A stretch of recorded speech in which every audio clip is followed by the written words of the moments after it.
사실 이 질문 진짜 많이 받거든요. 여드름 있는 친구들이 저 화장품은 못 써야 돼요. 근데 저도 몰라. 화장품은 너무 종류가 많아요. 사실 마케팅별로 내가 이렇게 뭐 이게 좋대 이렇게 해서 사시는 거는 저는 비추를 하고요. 대부분 그런 마케팅이 많이 녹아져 있으면 화장품이 좀 비싸지기 마련이거든요.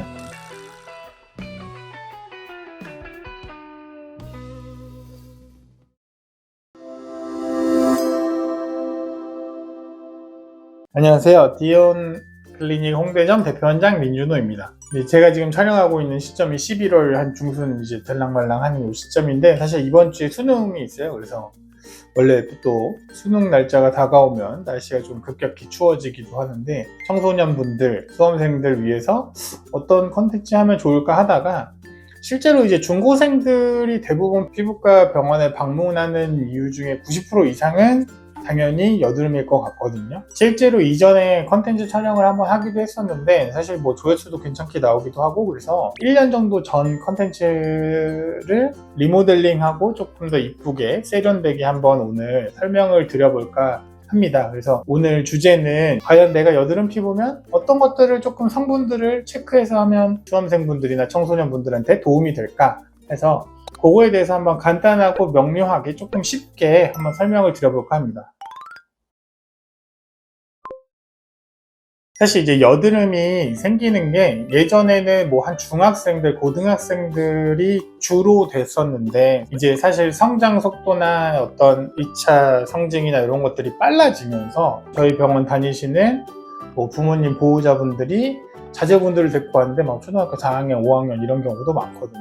실제적으로 논문이나 WHO 같은 데서도 여드름 연령대를 지금은 뭐 10살, 만 10살 정도로 이렇게 정의를 해서 표현을 하기도 합니다. 그래서 실제로 여드름약이 크게 두 가지로 병원에서 처방하는 게 분류가 되는데, 항생제 아니면 레티노이드 계통의 호르몬 제제란 말이죠. 실제로 항생제나 레티노이드가 이제 성장을 많이 하고 조루하는 청소년들한테 그렇게 좋지 않을 거라는 어떤 막연한 불안감과 걱정들이 사실 보호자분들이 있어요. 뭐 피지분비 억제제 같은 것들을 먹었을 때 저 키 안 크는 거 아니에요? 이런 질문도 실제로 많이 하기도 하거든요. 요즘에 뭐 올리브영 기타 등등의 어떤 화장품들이 전부 다 모여있는 플랫폼 같은, 오프라인 플랫폼 같은 느낌으로 많잖아요. 조금 도움을 받을 만한 성분들이 뭐가 있는지, 그래서 내가 구매를 할 때 어떤 것들이 조금 좋을지 이런 것들을 한번 알려드리도록 할게요. 처음에 먼저 제일 중요한 게 당연히 클렌징이겠죠. 뭐 의사로서 의학 논문 같은 것들을 보면 하루에 한 번보다는 2번을 권장을 많이 해요. 그러면 클렌징을 어떤 걸 이용해서 하면 좋을까? 첫 번째는 우선 각질 제거를 잘 해줘야 되고요. 두 번째는 피지 분비를 억제하는 게 중요하겠고, 세 번째는 피부에 보습작용을 할 수 있는, 피부 장벽을 잘 유지할 수 있는 클렌징이 좋을 거고, 네 번째는 피부의 상태. 그러니까 피부는 흔히 말하는 우리가 산도라고 하죠. 산성부터 알칼리성까지 있다라고 한다면 약산성을 유지시켜주는 게 피부에 가장 좋거든요. 그래서 이 네 가지가 중요 포인트, 찝어야 되는 중요 요점인데, 실질적으로 사실 알칼리성을 이제 청소년기 때 꽤 쓰는 편이에요. 이유는 알칼리성은 실질적으로 노폐물이나 피지를 닦아내는 데 굉장히 유리하기 때문에, 내가 피지 분비량이 많고 어떤 노폐물 같은 것들이 많이 생기는 친구들은 어쩔 수 없어서 약 알칼리성 클렌징을 쓴다고 하더라도 이중세안으로 반드시 약산성의 제품을 사용해서 피부의 전반적인 상태는 약산성을 만들어주는 게 중요합니다. 그럼 요 네 가지, 중요한 요 네 가지에 각각 어떤 성분들이 있으면 이런 것들이 충족이 되는지에 대해서 한번 알려봐 드리도록 할게요. 그러면 이제 클렌징을 사러 갔어요. 그럼 첫 번째 아까 말씀드린 각질, 이런 것들이 대표적으로 이제 살리실산이나 아아 같은 것들이 있어요. 그런 것들이 포함되어 있는지 확인을 해봐야 되고요. 두 번째는 아까 말씀드렸던 피부 장벽을 잘 유지해야 된다 그랬잖아요. 대표적으로 세라마이드나 판테놀 같은 것들이 그런 성분들이 많아요. 실제로 뭐 비판텐 등등에 들어가는 그런 세라마이드, 판테놀 같은 것들이 피부 겉면의 장벽을 잘 유지해줘서 뭐 여드름이 안쪽에 면포 같은 것들이 생겼다고 하더라도 그런 기타 감염 같은 것들을 좀 막아줄 수 있게 피부 장벽을 유지하는 데 도움이 되는 것들, 세라마이드, 판테놀. 그리고 이제 피지 분비를 조금 억제시켜주는 게 좋다 그랬잖아요. 그런 것들 대표적인 성분들, 나이아시나마이드, 그 다음에 징크라고 하는 아연, 그 다음에 EGCG 또는 녹차 추출물이라고 표현이 되어 있을 거예요. 이런 것들 확인해서 피지 분비 억제제, 각질 잘 제거되고, 그 다음에 피부 장벽 보습 잘 되는 요 키포인트 되는 성분들이 있는지 없는지 한번 확인해 보시고 구매를 하는 거를 권장을 드리고, 실제로 여드름을 타겟으로 하는 클렌징들은 대부분 약산성이기 때문에 한 5.5에서 6.5 정도 되는 것들, 그런 것들 잘 체크하셔서 사시면 좋을 것 같습니다. 사실 이 질문 진짜 많이 받거든요. 여드름 있는 친구들이 저 화장품은 못 써야 돼요. 근데 저도 몰라. 화장품은 너무 종류가 많아요. 사실 마케팅별로 내가 이렇게 이게 좋대 이렇게 해서 사시는 거는 저는 비추를 하고요. 대부분 그런 마케팅이 많이 녹아져 있으면 화장품은 좀 비싸지기 마련이거든요. 그렇다면 이제 어떤 것들이 조금 도움이 될까라는 걸 생각해 보면, 실제로 어떤 의학적인 지식들이 실생활에 얼마나 도움이 되느냐, 이런 근거, 에비던스라고 하는데 꽤 좋은 역할을 한다랑 이거는 명백하게 좋은 역할을 한다, 이 두 가지로 나눠서 한번 설명을 드려볼게요. 제가 이렇게 표로 한번 정리를 해봤어요. 처음에 이제 레티노이드, 나이아시나마이드, EGCG는 아까 녹차에서 나오는 거라고 설명을 드렸고, 보통 이런 것들이 이제 항염 효과가 조금 있어서 여드름 화장품에 들어가면 여드름 항염 효과로 염증을 좀 가라앉혀 줄 수가 있는데, 시중에 보통 1%에서 5%까지 이렇게 나와 있는 걸로 알고 있어요, 제가. 근데 보통 논문이나 어떤 그런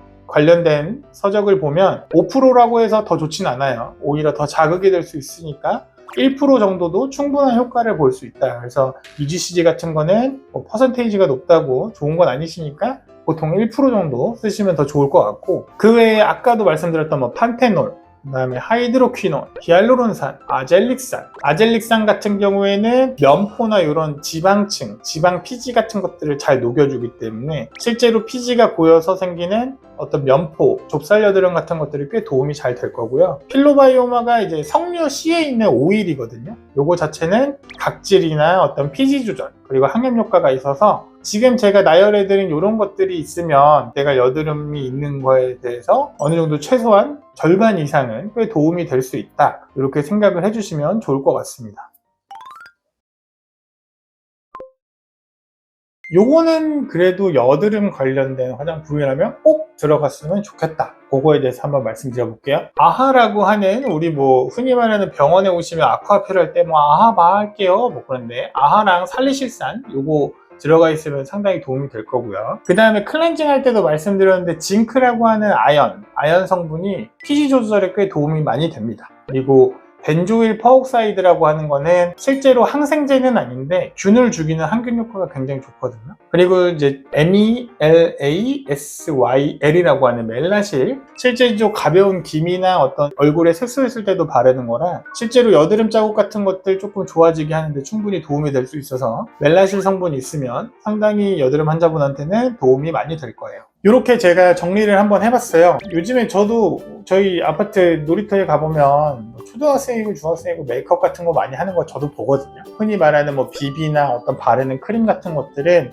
모공에 깊게 박혀 있어서 클렌징 같은 거 조금 더 신경을 써줘야 되고, 실제로 메이크업 때문에 여드름이 더 악화되거나 그러신 분들이 꽤 많아요. 또 하나는 거울 보다가 이런 거 있네 짜고, 물론 40 넘은 저도 그러고 있는데 병원에 와서 그거에 맞게 처치하고 처방받아서 하는 것도 좋겠지만, 내가 시간이 없어서 못할 경우에는 칼라민 로션이라고 있어요. 그런 건 다이소에서도 파는 거 제가 봤거든요. 그런 것들이 좀 진물을 마르게 하고 가려움 같은 것들, 이런 것들을 조금 빨리 가라앉힐 수 있기 때문에 칼라민 로션 같은 거 같이 써보시면 도움이 많이 될 것 같습니다. 사실 이 여드름 화장품에 대해서는 정말 질문을 이제 그 연령대 분들한테는 정말 잘 진료보거나 아니면 레이저 치료하면서 많이 봤는데, 나중에 화장품을 구매하러 간다거나 클렌징 제품을 사러 간다고 했을 때 뒷면에 보면 다 써있잖아요. 이런 거 들어있네? 몇 가지가 들어있네? 한번 체크를 해보시면 그래도 내가 여드름 관련된 화장품을 사는데 꽤 도움이 되실 거라고 믿어 의심치 않습니다. 오늘 컨텐츠는 여기까지 하겠습니다. 요즘 독감 많이 돈다고 하니까요. 건강 유의하시고요. 감사합니다.